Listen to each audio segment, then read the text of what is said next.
Halo rekan-rekan semuanya, kembali lagi bersama saya. Dan seperti biasa di sini admin akan kembali menginformasikan perkembangan Pi Network step by step.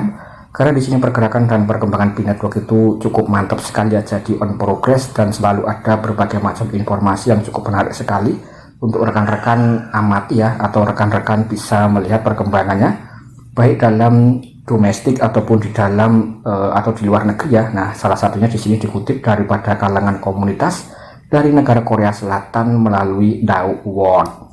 Disebutkan di sini adalah pelopor ini atau pionir ini merupakan tokoh kunci dalam mendukung ekosistem Pi di negeri Korea Selatan ya. Nah, kita juga bisa melihat di dalam status atau di dalam kurikulum vitae ya, kita juga bisa melihat dan sudah terdaftar di Wikipedia atau di sini juga sudah ada di wiki ya rekan-rekan, kalau rekan-rekan lihat ya. Nah, di sini bernama Andongso. Nah, ini adalah komunitas atau pionir dari negara Korea Selatan ya, yang memiliki reputasi bagus untuk pergerakan perkembangan Pi Network di Korea Selatan.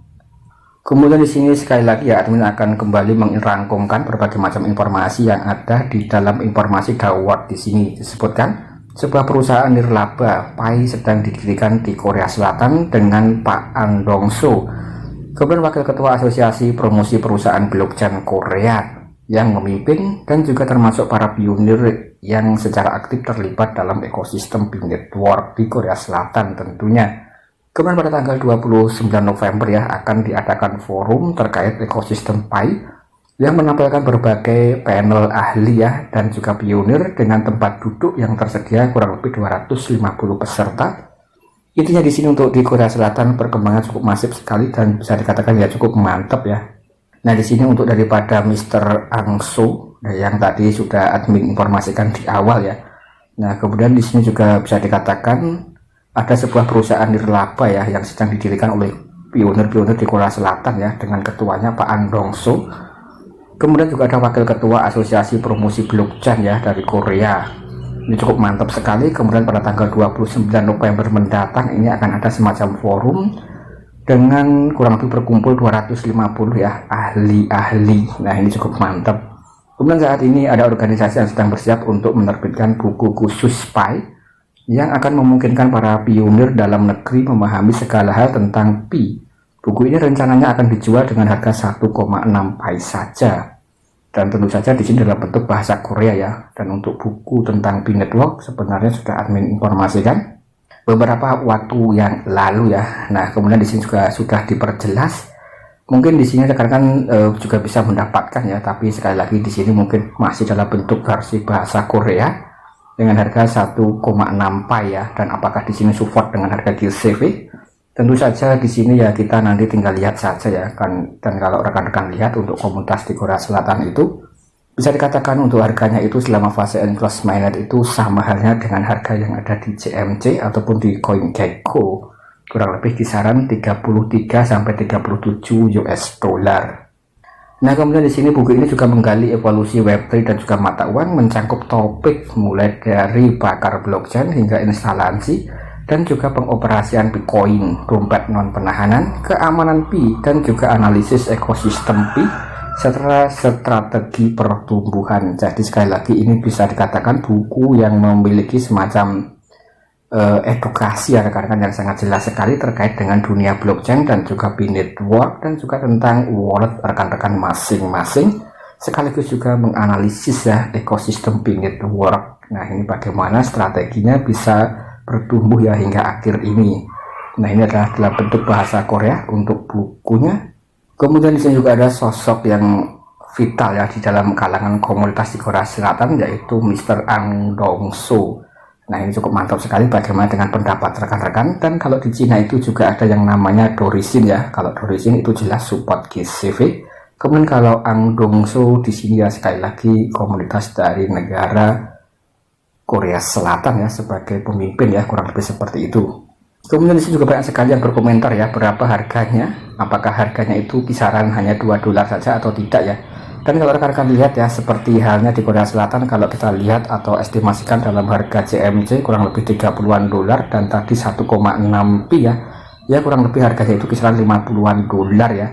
kurang lebih dalam estimasi rupiah itu sekitar Rp700.000 untuk ukuran buku yang membahas seputar perkembangan B-Network atau seputar project blockchain B-Network ya. Mungkin kurang lebih seperti itu kalau admin mengasumsikan.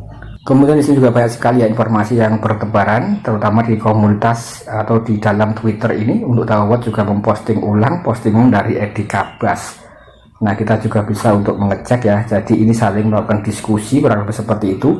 Kami sangat menantikan pembaharuan yang diminta sebagian besar pionir, dan saya berharap bisa melihat pembaharuan dalam beberapa hari ke depan tentang informasi yang membawa sebagian besar pionir tidak aktif untuk terus menambang, dan kita perlu melihat banyak pionir yang mengundang anggotanya untuk bergabung dengan proyek ini seperti 2 tahun pertama kali ketika Pi sedang dirilis.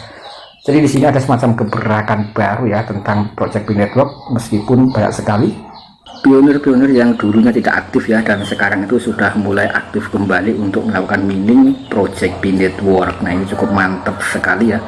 Sekali lagi di sini untuk B-Network sekali lagi Jos Gandos, dan cukup mantap sekali ya. Bahkan di sini para pionir-pionir yang sebelumnya itu tidak aktif untuk saat akhir-akhir ini sudah mulai aktif kembali untuk melakukan mining. Kemudian di sini kita juga bisa melanjutkan lagi ya, masih di dalam Dawot. Di sini admin akan merangkumkan.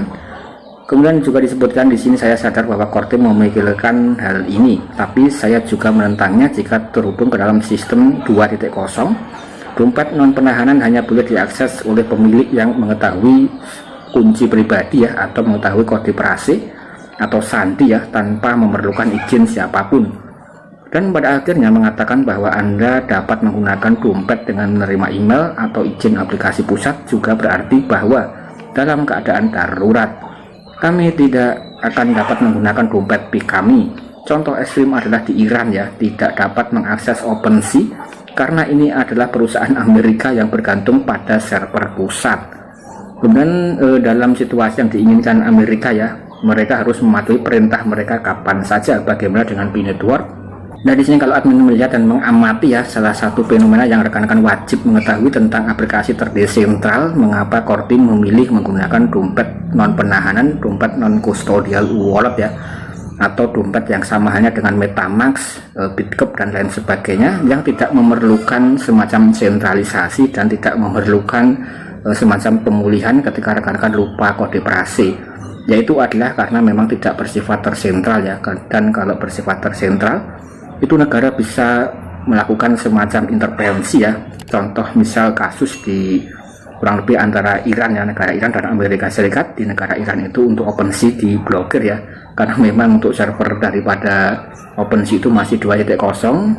Jadi ini bisa dikendalikan ya. Kemudian berbeda dengan ketika sudah terdesentral secara 100%, dan itu tidak ada otoritas pusat manapun yang bisa mengendalikan ya, kurang lebih seperti itu. Jadi rekan-rekan harus paham sampai di sini tentang daripada perbedaan dompet ya, dompet Web3 dan juga Web2. Nah, ini sangat jelas sekali, dan untuk era digital cryptocurrency itu jelas eranya sudah Web3 terdesentral ya, tidak ada otoritas pusat yang mengaturnya. Nah, oke rekan-rekan, dan saya rasa sekian dulu konten singkat berkaitan dengan pergerakan B-Network pada hari ini ya. Semoga rekan-rekan bisa mendapatkan informasi yang positif, dan salam kaya rame-rame, salam petir, jeder, dan jedor. Sekian, terima kasih.